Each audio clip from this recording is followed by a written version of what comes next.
Today, we're going to talk about the derivative. The derivative is a way to find the slope of the tangent lines to the graph at every point on the graph.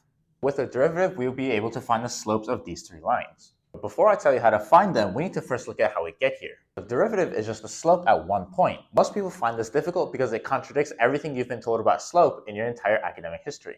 We've always been told that the slope is the line connecting 2 points on our graph. And we do start with 2 points on a graph, but you'll see how we get to the derivative. Let's say I want to find the slope of this curve at this point. But instead of trying to do it right away, why don't we try and find the slope of this point and this point first? Like so. And to find the slope, we just do y2 minus y1 over x2 minus x1, which is a slope formula that you've always been using.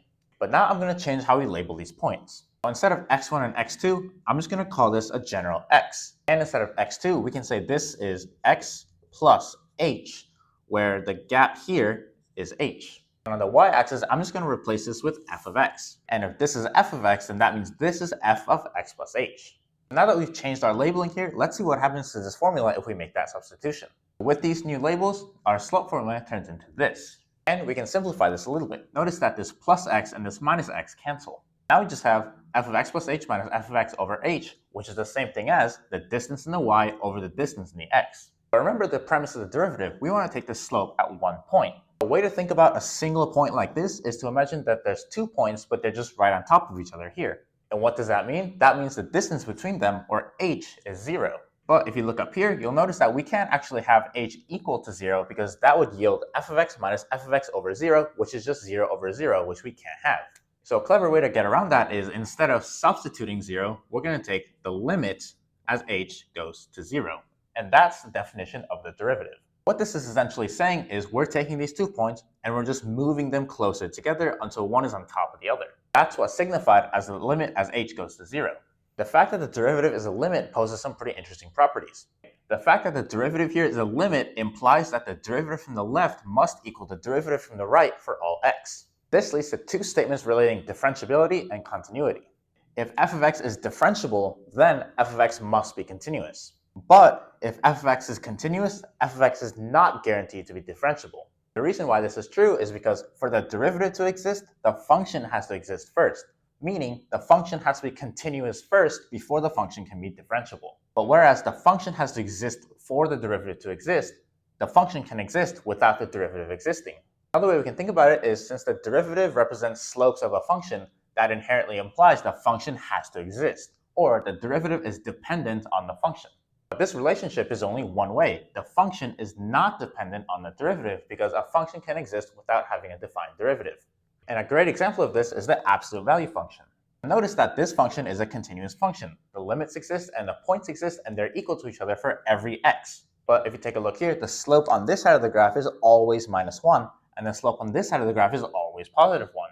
And as the function approaches 0, these slopes don't change. So the slope from the left is not equal to the slope from the right.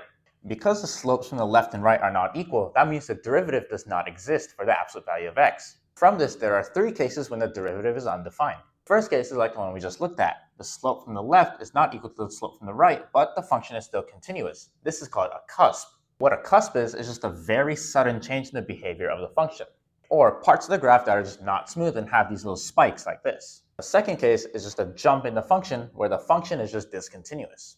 Remember that for the derivative to exist, the function must be continuous first. Since the function here is not continuous, the derivative can't exist. Third is the case of the vertical tangent line. This is just the case when the derivative is equal to plus or minus infinity. We know that if the limit goes to infinity, then that limit doesn't exist. So in this case, the derivative does not exist. So now that you know all that, it's time to actually go and find the derivative.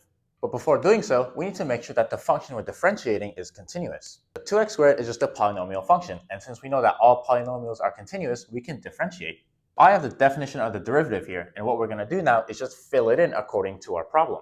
We need to find f of x plus h minus f of x, and all that really means is we're going to plug in x plus h wherever we see x. So f of x plus h would be 2 times x plus h squared minus f of x. Like so. And now it's just a problem of algebra to get it in a form where we can direct substitute 0. What I'm going to start by doing is I'm going to expand this square, like so. And now I'm going to distribute the 2, like so. Now notice that this 2x squared and this minus 2x squared will cancel. And from here, we can factor out an h from the numerator, like so. And we can cancel this h with this h. Now we just have the limit as h goes to 0 of 4x plus 2h, and we can just direct substitute 0 to get that this derivative is 4x. Notice how instead of a normal limit where we got a numerical value, when we took the derivative, we got a function. So this function tells us the slope of 2x squared at every point x. So for example, at x equals 1, the value here is 2, but the slope is 4. If we think of 2x squared as the height-making machine of this function, then we can think of the derivative as the slope-making machine. And here's the derivative plotted with the function. And here it's a lot easier to see the relationship. In this area, the slope of the tangent lines to the graph is always positive, so the derivative is above 0. And here at the vertex, the tangent line to the graph is flat, so the derivative is equal to 0. And in this area, the slope of the tangent lines is negative, so the derivative is negative. And that's what a derivative is.